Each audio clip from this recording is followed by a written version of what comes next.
Our last standard for this chapter is to use matrices to solve systems of linear equations. Let's walk through the scale together. In a level 1, you would be able to use matrices to solve a 3-variable system, and it would have no missing variables and just be a straightforward system.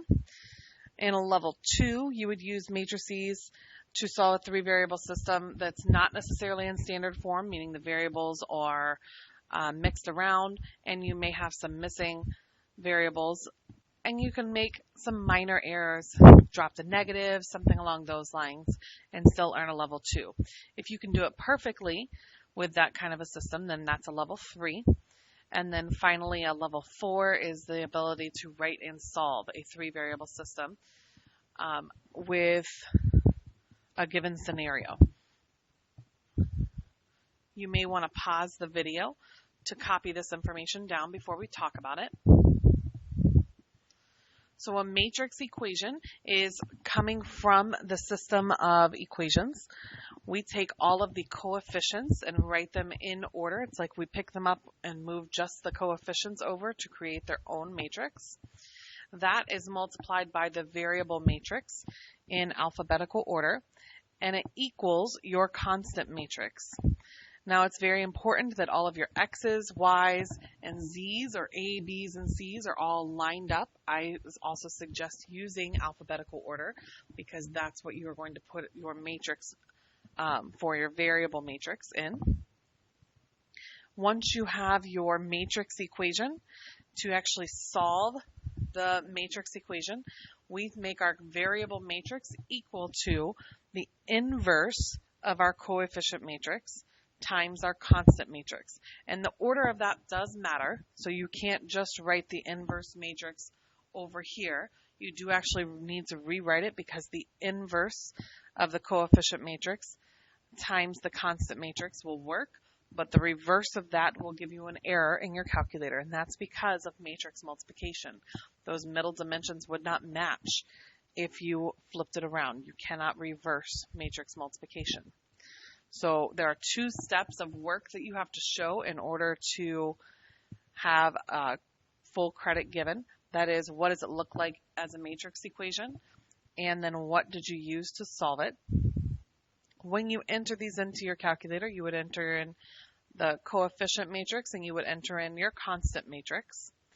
And then to solve it, you would take your coefficient matrix and make it into an inverse and make it equal or multiply by your constant matrix. The result will be a matrix in your calculator.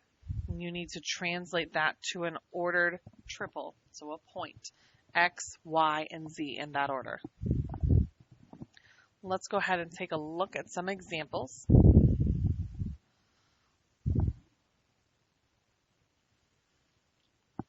So our first example here,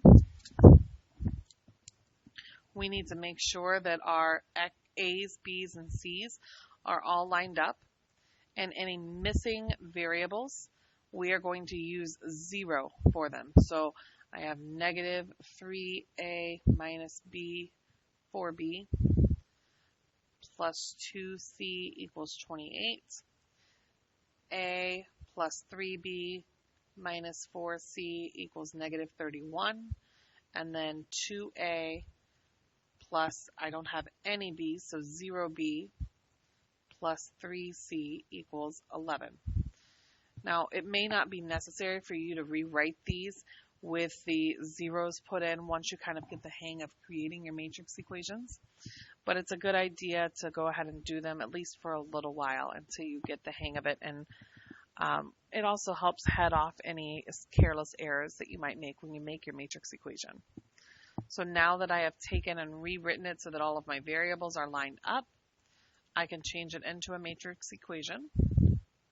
We take our coefficient matrix, negative 3, negative 4, 2,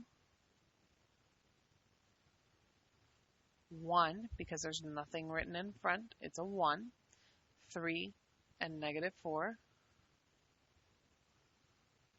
and then 2, 0, and 3. Please pay close attention to your signs. It's always a good idea to double check that you've written them all correctly and that they are all have the appropriate signs. Then the order that they appear, which should be already in ABC order, A, B, and C. And then it equals 28, negative 31, and 11.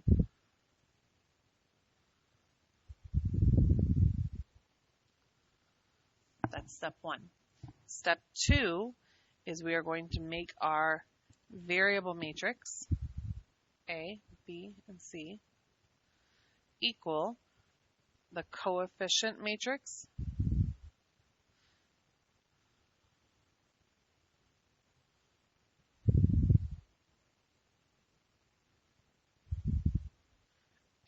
changed into the inverse of the coefficient matrix times our constant matrix.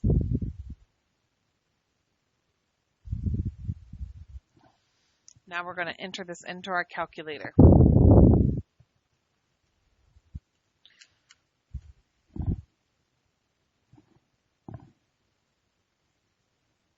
So we'll press second and matrix over to edit. It is a 3 by 3 matrix.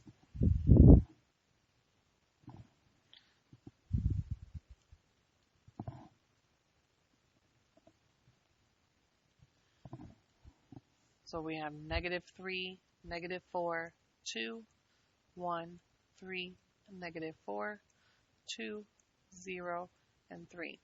It's always a good idea for you to double check too. Make sure that you've entered in your equation or your matrices in the correct order. Make sure that the calculator picked up all of the buttons that you pressed. Second, quit and go back into our matrix. We want to now enter in our constant matrix, which will be matrix B. It is 3 rows with 1 column, so 3 by 1, 28, negative 31, and 11. And let's quit out of there. So we are now going to say matrix A, which was my coefficient matrix, and then inverse. To get the inverse, you are going to use the same button that you used to press into the matrix. You're just going to press it without pressing second in front of it. So inverse times matrix B.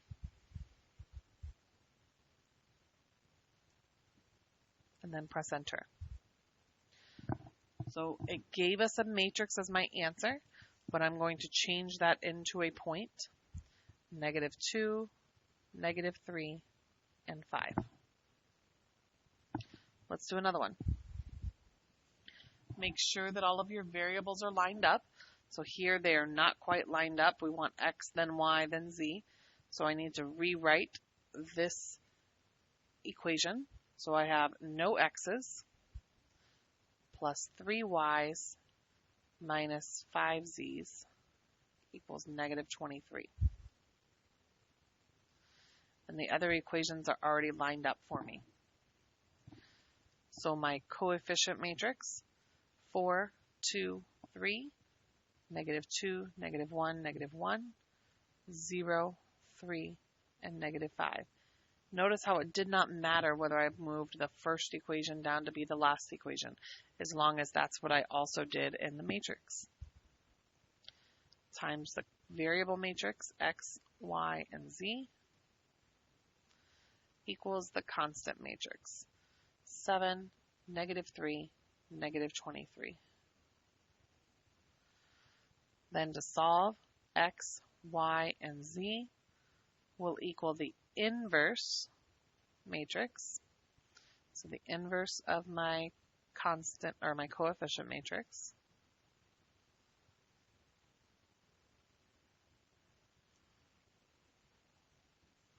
times my constant matrix.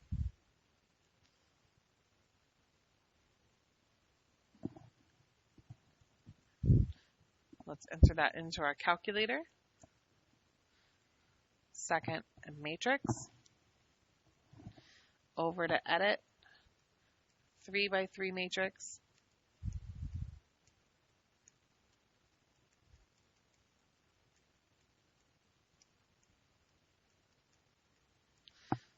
Double check that you have entered all of your matrix elements in there properly. And then we're going to go to second matrix, edit, and enter in our constant matrix.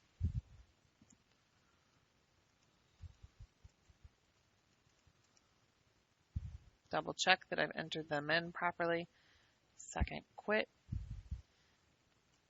second matrix A, inverse, second matrix B. So the answer should be 4, -6, and 1. Make sure that you're writing it as a point.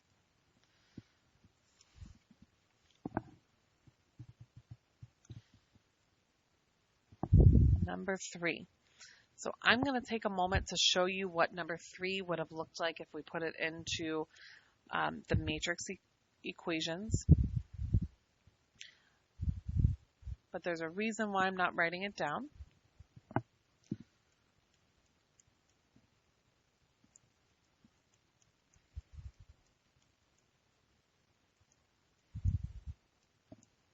So here's my coefficient matrix. And then I'm going to enter in my constant matrix.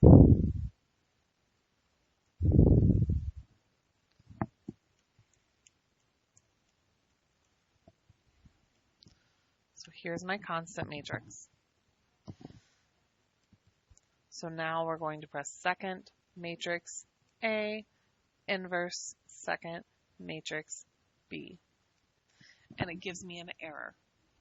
Whenever your calculator gives you an error for a matrix equation that you're trying to solve, that indicates that this will be either infinitely many solutions or it will be no solution. This is only able to complete ones that are consistent and independent. They have one solution. So we will actually need to solve this using another way. The reason why we use matrices to solve these is because they are much more efficient than doing them by hand with elimination or substitution. But here is how we would have to use this.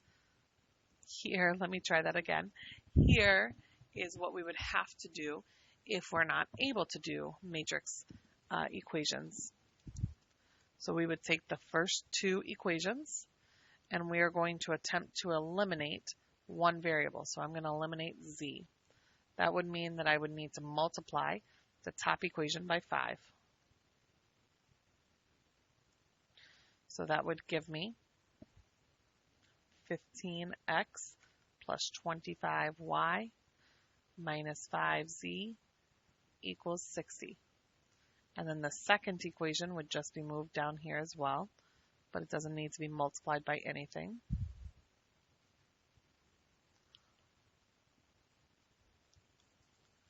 And when I add these two equations together, I get 13x plus 22y. My z's cancel out, and it equals 74. Now that we've done elimination on the first two equations, we're going to pick two more equations. So I'll pick the first and the last one this time. And we are going to eliminate the same variable, which means the top equation will need to be multiplied this time by 3.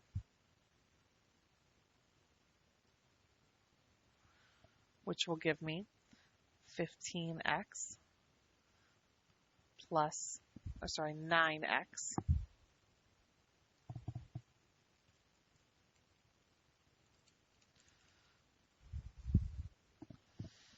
plus 15y minus 3z equals 36. And then the bottom equation will be copied just as it is.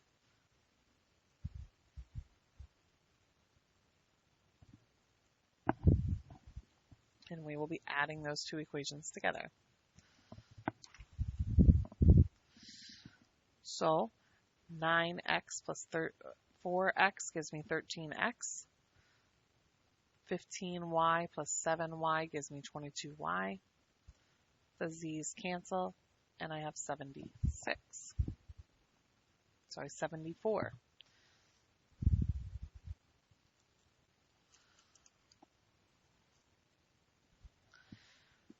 So from here, If this was what I was choosing to solve every matrix equation or system of 3 variables by, then I would have to do elimination again with another variable. But I can recognize right now that these two equations are exactly the same. So because they are the same, I know that I'm going to have infinitely many solutions. So I can go ahead and label this as IMS.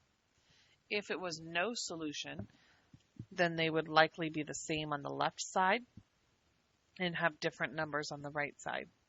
If you can't tell from here, then go ahead and do elimination with these two equations, and you would be left with either a true statement for IMS or a false statement for no solution. Let's take a look at number 4. So for number 4, we're going to set up our matrix equation. All of the x's are already lined up. So I have 3, -1, -2, 1, 2, -4, 6, -3, -6. Our variable matrix, x, y, and z, and then the constant matrix, 5, 11, and 12. To solve, x, y, and z would equal the inverse of my coefficient matrix,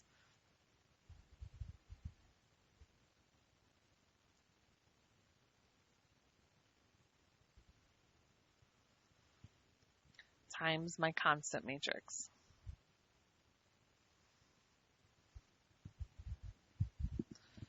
Let's put that into our calculators.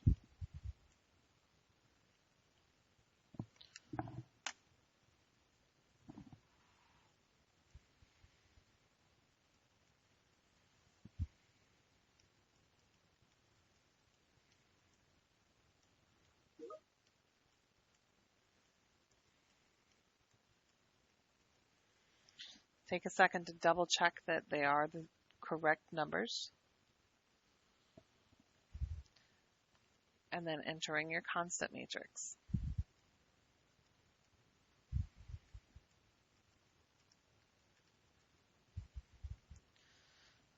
Second quit, and we'll go second matrix A, inverse, second matrix B.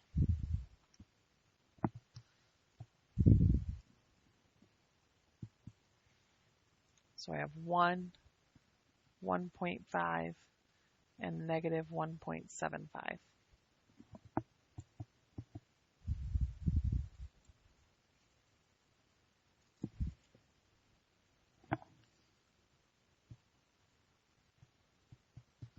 Number 5.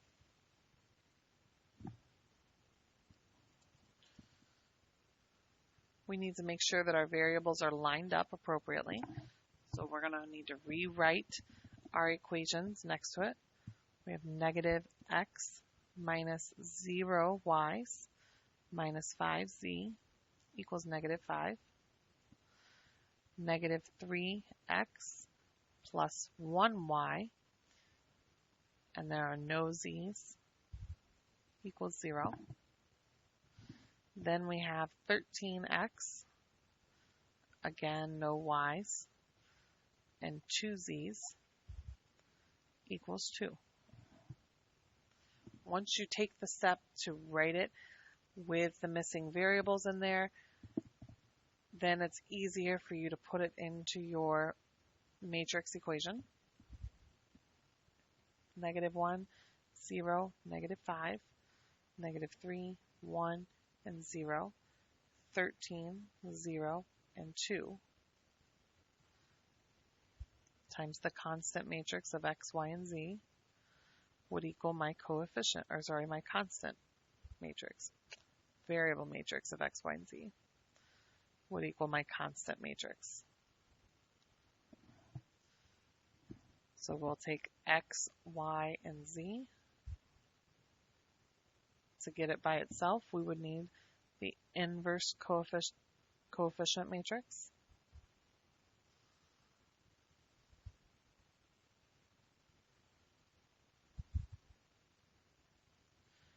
times the constant matrix.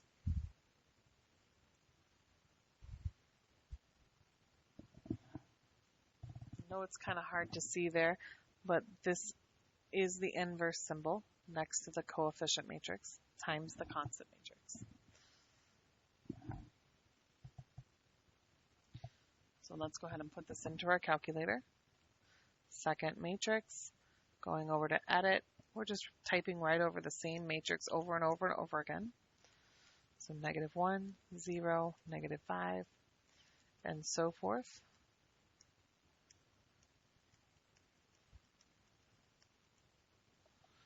Double check that they're all the right numbers. And then we're going to enter in matrix B.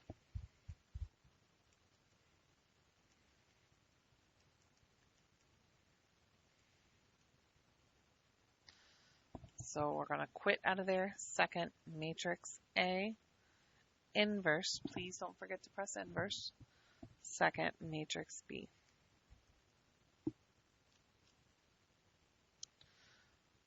Zero, 0, and 1. If ever you get a long, nasty string of decimals, then I would say that you've probably done something wrong. None of your answers should be a long, nasty decimal. Little, nice, terminating decimals, those are okay. Let's do one more in this video. So I'm missing some variables and they're out of order. If we were only missing some variables, you could probably get away with just putting 0 in the middle to remind you where those variables are. But when they're out of order, I really recommend that you go ahead and rewrite it.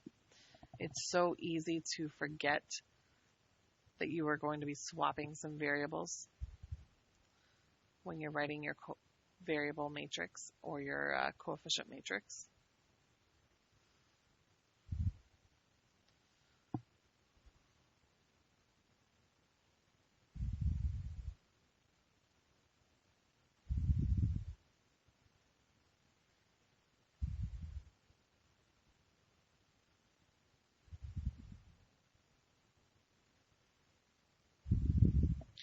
So here's our coefficient matrix.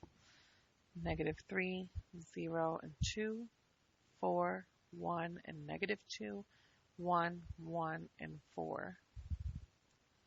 Times our variable matrix, x, y, z, and it equals our constant matrix of 1, -6, and 3.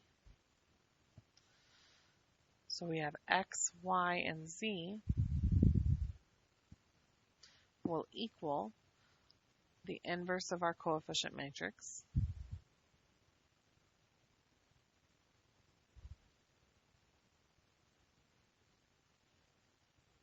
inverse, times our constant matrix. Take a second to put these matrices into your calculator. Pause the video. And now we can do our calculations. Second matrix A, inverse, second matrix B. And we get 1, -6, and 2.